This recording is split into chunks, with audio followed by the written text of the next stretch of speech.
And welcome back. Hopefully those exercises weren't too tough and you breezed right through them. We're going to talk about something called control flow. Up until now, we've been doing this little arrow.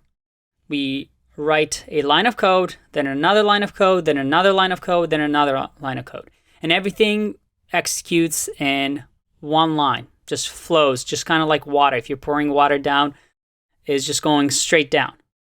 But what if we had conditions?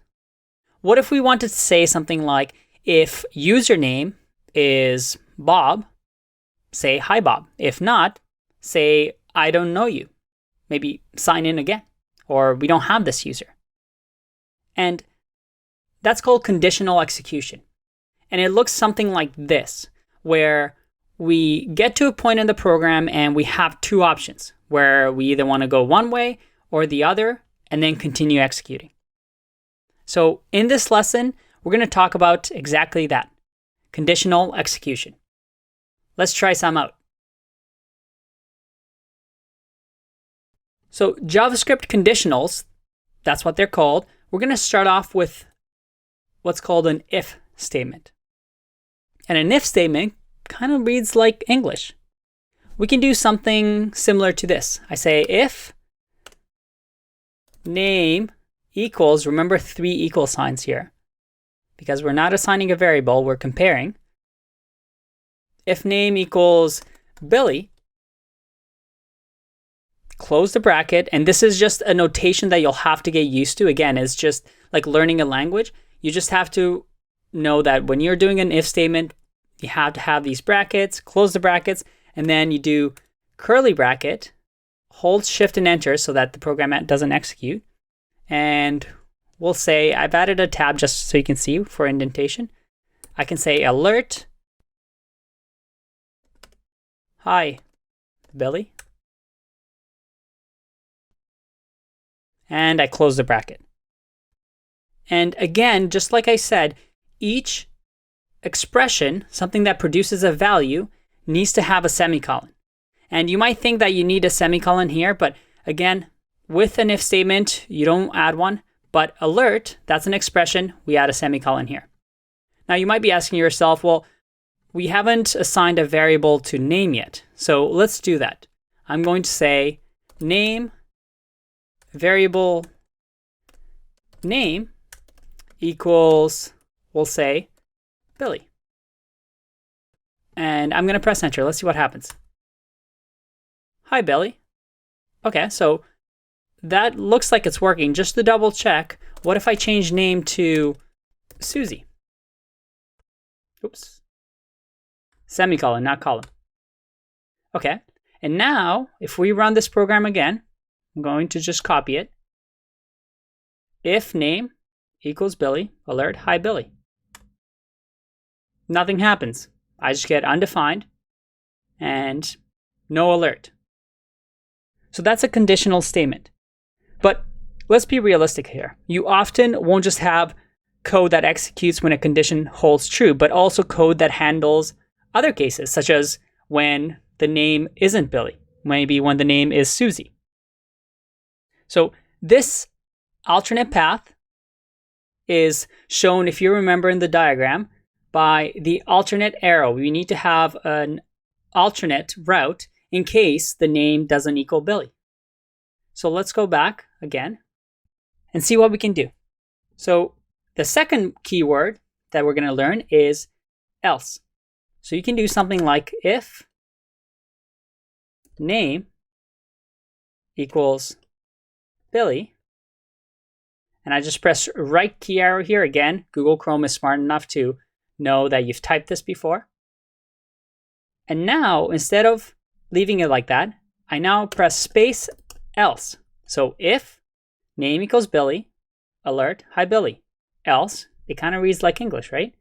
And then again, else, opening curly bracket, closing curly bracket, and within here, I'm going to say alert, I don't know you. So now, let's see what happens. I don't know you. And why is that? Because if you remember, name equals Susie.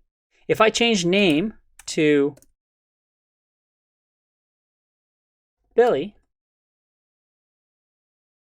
well, and redo the program, I get, hi, Billy.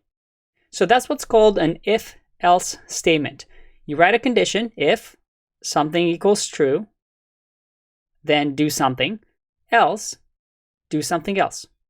And this is just a syntax you'll have to learn, but as you can see, it's fairly easy. You write it a couple of times and you'll get the hang of it.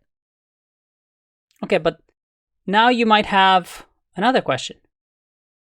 What if you have something like this, something a little bit more complicated like this, where you have multiple conditions? Let's see what I'm talking about by showing you another example. In this one, we're going to use something called else if. So again, I'm going to say if name equals Billy. Again, I'm just going to press the right key here and it's going to load up what I've written before. So if name equals Billy, alert, hi Billy. Else, alert, I don't know. I don't know you. But what if we also want to check for the name Susie? Well, I can do something like else if name equals Susie, close bracket, I'm going to say, hi, Susie. And at the end here, you can leave it as is, or again, we can add an else statement. So if both of these fail, both of these comparisons fail, I can say else, alert, I don't know you. Close the bracket. Again, don't forget to close the bracket. Press enter and it says hi Billy because remember my name is Billy. But if I do name equals Susie and I rerun the program, again press the arrow key and I press enter, again, hi Susie. That's pretty cool, right? You can think of this kind of like how passwords work, right? This is what forms are doing. They're checking your email and checking your password using simple logic like this. Now, I want to show you also with conditionals what's very useful. And that's something called logical operators. I'm going to show you the 3 of them. If I can uncomment this. There you go. And these are the 3. So let's clean this up and try something. I can go if name equals Billy, or these 2 lines, so that's right above your enter key. This means or in JavaScript, or name equals and, then alert, hi Billy or Anne, close the bracket. What do you think will happen here? Let's see. Name equals Billy. Re-execute the program. Press enter. And again, hi, Billy or Anne. But if now the name is Anne, and I re-execute the program, press enter, again, hi, Billy or Anne. That's pretty cool. I can do or comparison. What's another one that we can do? Well, we can also do and, which is 2 of these signs. And this means if name equals Billy and name equals Anne. Let's see if this works. No, let's do name equals Anne and redo the program and I'm not getting anything. What if I do Billy?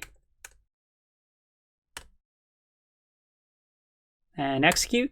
Nope, nothing. Why is that? Well, this doesn't make sense, right?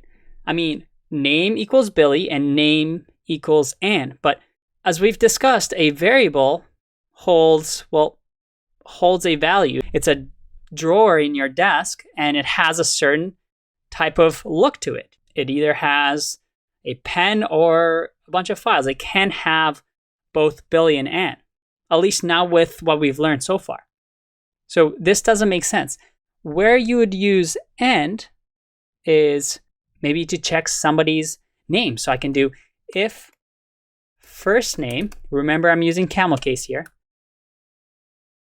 Bob, and last name equals Smith, close the bracket, curly brackets, I'm going to say alert, hi, Bob Smith, close the brackets, the curly brackets, press enter. Oh, and it looks like I made a mistake here. And it says first name is not defined. And well, that's true because I've never said what first name is and last name is. Before, I've already defined what name was. But it needs to know what these variables are. Otherwise, it's saying, hey, I'm JavaScript and I've never encountered these words before. What are you talking about? So before we do this, we have to say variable first name equals Bob, and variable last name equals Smith. Okay. I actually want to draw your attention back to the error. You'll get this a lot when you're starting off. Reference error, first name is not defined. It's pretty good error, but keep that in mind. Reference error just means I don't know what this value is. It's not referencing anything. Okay, so now that we have first name and last name defined, we press up again to get to our little execution piece here, and I go press enter, and I get hi Bob Smith. If I change the first name or last name to say Jones, press enter, and let's re-execute this piece of code, I get nothing because first name and last name must match. Okay, I have one last one over here, and that's the exclamation point. Or exclamation mark, not point. Let's see what it does. This is a little bit tricky, but see if you can follow along here. If exclamation mark name equals Bob, opening brackets, alert, hi Bob, and close the bracket. Press enter, and I get hi Bob. Okay. Let's remember what name was. It's Billy. Why am I getting hi Bob when Billy's the name? Clearly, name doesn't equal Bob because of this. This is the not operator. So it's the opposite. So it turns this expression, which is name equals Bob, which is false, to true. So just to show you, if I go this and then false, I get true. And if I go this true, I get false. So that's why I use the brackets here. I'm saying evaluate this, and once you do this, add the opposite to not. And it seems like, why would I ever want to do that? When would I ever use this? And this is a good thing to use whenever, let's say, you want to turn off a switch. So just like I showed you, if I go not true, I can say now it's off. Not false, light comes on. So you'll see cases when we do use this, and I promise you it's very, very, very important that we have it in the language. So let's just review what we've learned up to this point so that in the next video, we have a sense of where we've been and where we're going. We've talked about JavaScript types. We've learned about numbers, strings, booleans, and undefined. We've also learned about JavaScript comparisons that we use sometimes in conditional statements like if statements. We've learned about JavaScript variables. We've learned about JavaScript conditionals, the if, else, if statements. And we've learned about JavaScript logical operators, these and, or, and exclamation marks. And there's a few more that we haven't covered yet, and don't worry, we will. I know this is confusing. This is new syntax. It's learning a new language, but it's not too bad. It definitely doesn't have as many words as a real language. You just have to get used to this and practice typing in the console and practice with the problems and get yourself familiar with running these syntaxes, and it will click and it will become second nature. Like I said, everybody goes through this.